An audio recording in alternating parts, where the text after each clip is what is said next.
الرحمن الرحيم. بيا soo dhawaada casharkan waa casharkeen labaad ee Kali Linux-ka.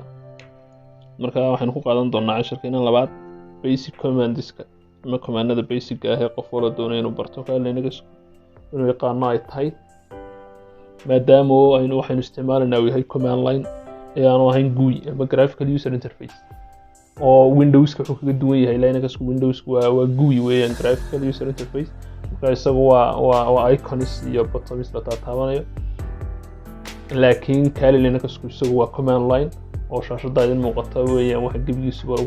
lagu shaqeynayaa application yar oo gaar ah mooyaan, laakiin majority-ga halkaas lagu shaqeynayaa. marka bal waan isku day doonaa inaan ogaano command lines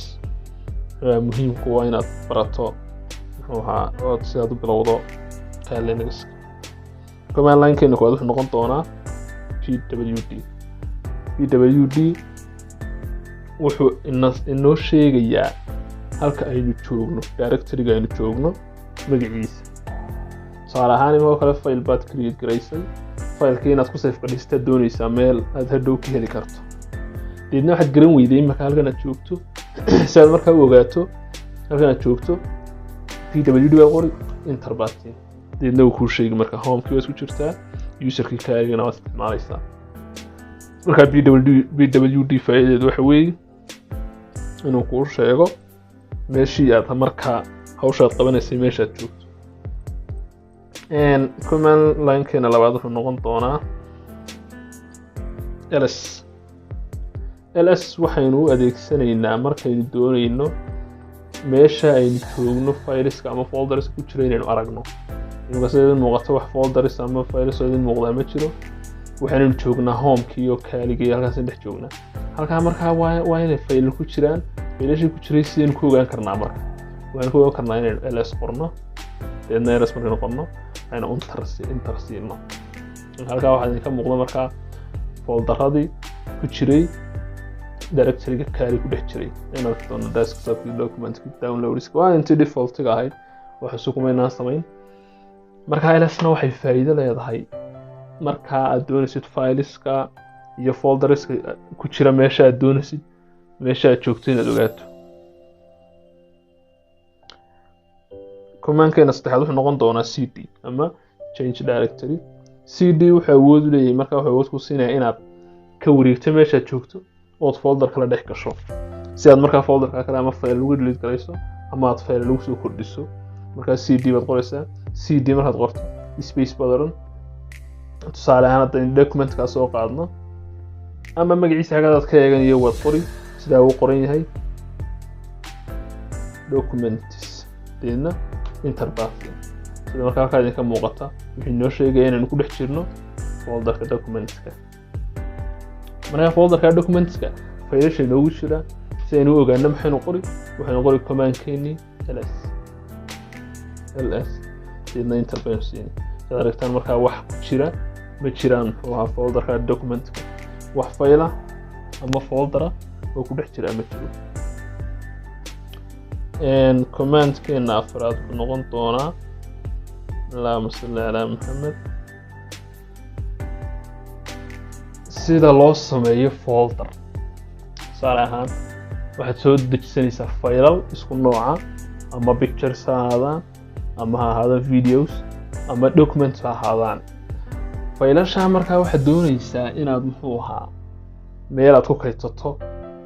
ood magacooda u bixiso. si aad markaa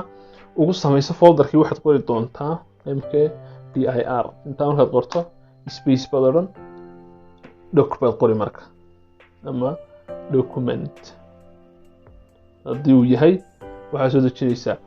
faylal document baad qori, haddii kale magacooda u bixin, deedna marka intaa qorto enter baad siin. markaa si aad u ogaato inuu ogaano inuu document-kii noo samaysmay in kale waa inaanu list nidhaahno ama ls waa inaanu qorno enter baanu siin. sida halkaa ka muuqata document baa halkaa ku samaysmay. markaa saasaa loo samay. marka haddaad doonayso inaad tusaale ahaan folder aad samayso sawiro khaas ah oo kale inaad samayso, waxaad samaynaysaa markaa make directory inta qorto space qorto ayaad qori doontaa sawirro inta qorto backward slash isticmaasho ayaad space u bixi deedna magacii labaad baad qori marka intaa markaad qorto haddaad doonayso inaad ahdana space sii raaciso saasad u qori marka intaa markaad qorto enter baad siinaysaa marka waxaad dhahayso list badan waxaa noo soo baxay halkaa sawirro khaas ah way noo soo baxay inaad arkaysaa spacekii wakaa spacekii markaa taasaa sheegaysa markaa inuu magacu muxuu ahaa hal folder yahay haddii kale wuuna diidi odhan doonaa markaa error buu soo dhigi doonaa markaasina waa kaa waxaa kaloo inoo soo hadhay sida loo remove gareeyo marka imika waynu samaynay folderkii waynagaa samaynay haddii aad ka maaranto ka war ooda maama mid kaloo file kuula jiraan magaciisa kale aad meesha soo gelinayso oo uu kana kusii jiro sidaad uga saari kartaa waxaad qori doontaa remove directory ayaad qori doontaa iyo magacii marka imika tusaale ahaan documentkaasay saari doonaa document markaan saarno enter baynu siin si aad u ogaato markaa documentkii inuu delete gareeyey iyo in kale waxaan odhan doonaa ls markaa inooguma jiro wax muxuu ahaa sawirro khaas ah oo keliya ku jira documentkii u delete gareeyey markaa bal ka waran haddii folderka ay failure noogu jiraan tani ma delete garaynaysaa mid baynu dib u samayn make markay daar baynu isticmaali markaad aragto inuu fail kugu sii jiro tab baad taabanaysaa f1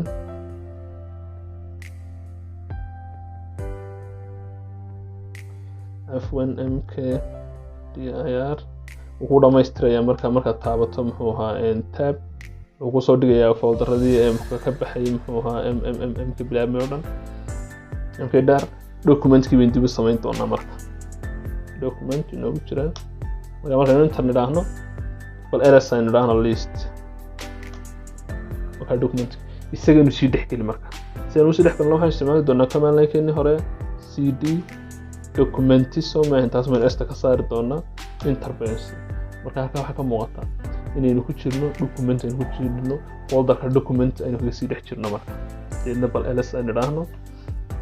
ma jiro markaa markaa commandkeena kale aynu isticmaali doonaa waxa weeye file markan waa folder baynu samaynay mkdir kan folder baa lagu sameeyaa bal ka waran file see loo kala gelaya file markaad doonaysa kala geliso touch baad qori marka touch markaad qorto waxaad qori doontaa muxuu ahaa filekaad sameynaysay oo uu la socdo dot extension hadduu text yahay txt waad raacin hadduu document yahay dot doc waad raacin hadduu zip yahayna dot zip baad raacin marka bal anagu ku simple aynu sameyno dot txt aynu idhaahno enter baynu odhan marka markaan intan idhaahno list haddaynu idhaahno folderka documentka waxay noogu dhex jira abc.txt intaasay noogu dhex jirta markaa bal aynu isku dayno markaad doonaysid markaa inaad hal folder aad dib u baxdo cd space 2 dot baad qori marka deedna enter baad odhan sidaad halkaa ka arkayso hal folder baynu dib u baxnay markaa hal folder baynu dib u baxnay markaa iminka file bay noogu dhex jira documentkii ma badna bal inuu markaa muxuu ahaa delete gareeyay rm dir document waa kaa halkaa wuxuu noogu soo qoray directory not empty markaa remove directory-gani wuxuu delete gareynayaa markuu folder ku maran yahay haddii uu file ku jiro ma delete gareynayo markaa sidaynu u delete gareynaynaa markaa markuu muxuu ahaa uu file ku jiro waxaad qori doontaa markaa rm muxuu ahaa dash r baad qori marka space documentka magaciisii marka muxuu ahaa waxaan ujeedaa cafwan folderka magaciisii document intaas qori deedna enter badanaysa marka balan eegna haddaba imaka inuu jeedo in kale ls enter baynu siin markaas hadalka ka arkayso uu saaray markaad muxuu ahaa uu directory-ga delete gareynaysa oo uu file ku dhex jiraana rm-r baad isticmaalaysaa markuu maran yahayna taasoo keliya isticmaalaysaa marka rm-r That's the way it is. That's the way it is. Damn.